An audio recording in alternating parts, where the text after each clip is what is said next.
پیارے بچوں، آج سے ہم اردو کی بھی کلاس شروع کریں گے اور اردو کے ایک ایک ورڈ کو توڑ کر پڑھیں گے کہ اردو بھی ہم سے تھرانے لگے گا کہ یہ کس کے پالے ہم پڑ گئے ہیں۔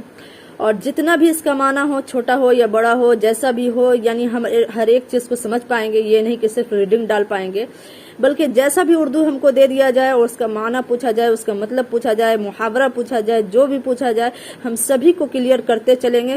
یہ اور بات ہے کہ تھوڑا تھوڑا پڑھیں گے، لیکن ہر ایک چیز کو کلیئر کرتے ہوئے آگے بڑھیں گے۔ ایسے میں انشاءاللہ 6 مہینے میں ہمارا اردو اتنا اسٹرانگ ہو جائے گا کہ ہم ایم اے اور گریجویشن کے بچے کو پیچھے چھوڑ دیں گے۔ تو چلیے شروع کرتے ہیں۔ اسلام کی ترقی، دینی تعلیم کا رسالہ، نمبر 5، باب سوم۔ باب مطلب ہوتا ہے لیسن، چیپٹر، اور سوم یہ فارسی کا لفظ ہے، یعنی تیسرا، اول دوم سوم، ٹھیک ہے۔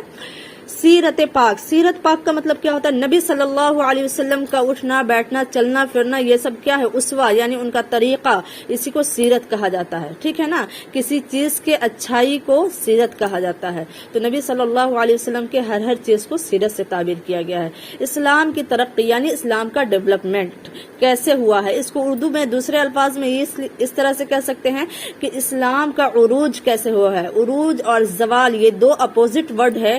عروج کا مطلب ہوتا ہے کسی چیز کا ترقی پانا، ڈیولپ کرنا، اور زوال کا مطلب ہوتا ہے کسی چیز کا دھیرے دھیرے گھٹنا اور اپنے سمٹ کے رہ جانا، کمزور ہو جانا، تو عروج اور زوال۔ تو ترقی کو ہم دوسرے الفاظ میں اردو ہی میں کیا کہہ سکتے ہیں؟ عروج کہہ سکتے ہیں۔ چلیے تیسرے نمبر میں پڑھ چکے ہیں کہ جو مسلمان ہوتے تھے ان کو ایسا ستایا جاتا تھا کہ اس کے بیان سے بھی ہمارے رونگٹے کھڑے ہو جاتے تھے۔ رونگٹے یعنی اسکین پہ جو چھوٹے چھوٹے بال ہوتے ہیں اسکین کے پروٹیکشن کے لیے، تو اس کو کیا کہا جاتا ہے؟ رواں کہا جاتا ہے، لیکن اسی کو اردو کے شدھ الفاظ میں یعنی صحیح الفاظ میں رونگٹے کہا جاتا ہے، ٹھیک ہے، کوئی کنفیوژن نہیں ہوگا۔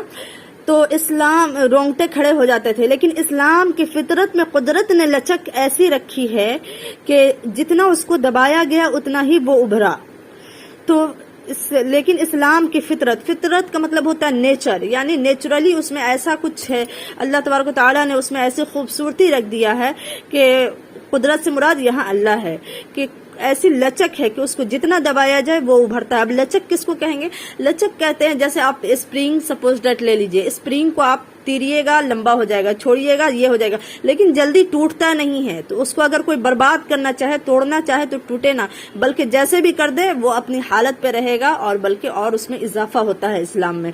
تو لچک اسی کو کہتے ہیں کہ اس کو توڑا جائے، اس کو مموڑ دیا جائے پھر بھی وہ اسی طرح رہے گا، اس کو دبایا جائے پھر بھی وہ اسی طرح رہے گا، اس کو کھینچ دیا جائے پھر بھی وہ اسی طرح رہے گا، یعنی لچک ہے، اس کو جدھر موڑا جائے ادھر مڑ جائے، لیکن پھر بھی وہ اپنی اصل میں حالت میں باقی رہے، اس میں بگاڑ پیدا نہ ہوتی، اسی کو لچک کہتے ہیں۔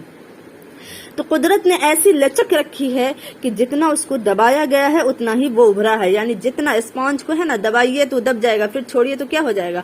پھر اسی ٹائپ سے ہو جائے گا۔ تو اسی طرح اسلام اس سے بھی اعلیٰ ہے، تو اس کو جتنا دبایا گیا ہے اتنا وہ ابھرا ہے۔ اور سچائی گویا سونا ہوتی ہے۔ سچائی کیا ہوتی ہے؟ سونا ہوتی ہے۔ مصیبتوں کی بھٹی میں جتنی تپتی ہے اتنی ہی نکھرتی ہے۔ سونا کو یا لوہا کو کیا ہوتا ہے، ایک بالکل کوئی اس کا شکل صورت اچھا نہیں ہوتا ہے، لیکن وہ ایک ڈھیلا کی طرح ہوتا ہے، لیکن جب اس کو تپایا جاتا ہے آگ میں، لوہا کو یا سونا کو، تو ایک خوبصورت سا شیپ دے پاتے ہیں، ہم گرل کا شیپ دے پاتے ہیں یا ڈور کا شیپ دے پاتے ہیں۔ اسی طرح سونا میں بھی جویلری بنا دیتے ہیں، اس کا بہت کچھ بنا دیتے ہیں۔ تو وہ کب بنتا ہے؟ جب تپتا ہے۔ تو کسی بھی چیز کو نکھرنے کے لیے، اس کو ترقی پانے کے لیے، ڈیولپ کرنے کے لیے پہلے کیا کرنا ہوگا؟ پہلے اس کو تپنا ہوگا، پریشانی جھیلنی پڑے گی، تب جا کے وہ آگے پھولے گا۔ تو یہی اس سبق میں بتایا گیا ہے۔ امید ہے کہ اس کا مطلب بھی سمجھ میں آ گیا ہوگا، اس میں جو الفاظ ہیں اس کا معنی بھی سمجھ میں آ گیا ہوگا۔